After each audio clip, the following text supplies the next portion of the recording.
Hey guys, HX22 here, making a quick viewer request video. This is the infamous Mini 14 that was recovered from the bottom of a lake, freshwater lake, after spending 10 years on the bottom. It doesn't look all that bad, all things considering. I attribute that largely to it being stainless.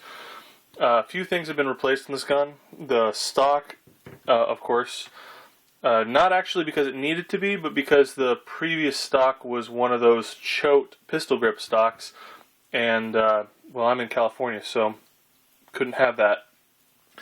The front sight was replaced because the previous front sight was actually one of those Eagle flash hider cage front sights that were integrated, and once again, California. And the only part that actually had to be replaced was the front sight. Well, that wasn't a front sight base. I guess they called it the gas block top cover. But I replaced it with the Scout mount type because the previous guy, when trying to disassemble it, had drilled out these holes, which had stripped out the threading in the gas block. Guy had apparently never heard of penetrating oil, so that was it. But other than that, it really was pretty much ready to fire, other than being rusted solid when it came up from the bottom. In fact, funny story, when I first saw it hanging on my buddy's garage, I said, "Hey, I'll bet I can make that thing fire." And we took it down off the wall, pointed in a safe direction, and started disassembling it. Went to field strip it, and yanked up on the trigger group, and it actually had enough debris inside the mechanism that when I did that, it jarred loose and let the hammer drop. And even though the bolt was actually rusted in the forward position, it apparently there was a round rusted in the chamber, and it discharged. And even though the barrel was actually packed with debris, it blew all of that out and put a nice little hole in my buddy's garage ceiling. So, yeah, that's a pretty good argument for always observing the rules of firearm safety, even with a gun that you don't think is capable of firing for mechanical reasons. They are always loaded. Anyway, so got her apart and basically cleaned her up. As you can see, the metal's pretty heavily pitted in a lot of areas.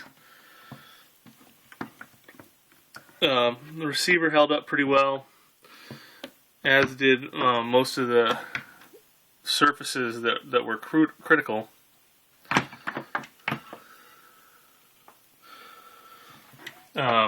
The barrel took a pretty decent beating, but the chamber, because it had a round in it, stayed pretty good shape. It's surprisingly accurate for as much damage as has been done to it. I take this out regularly shooting, and it works quite well. See if I can get some light in there.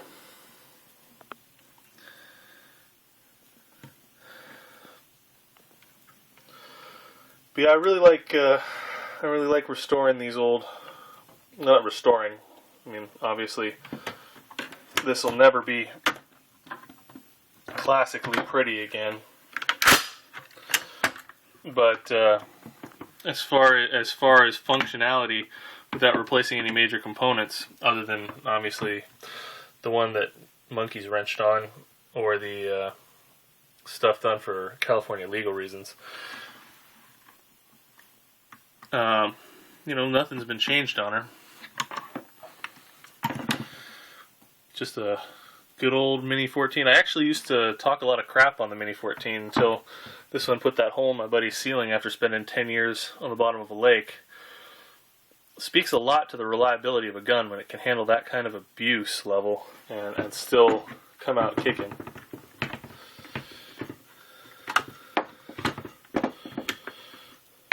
I always forget how these things come apart.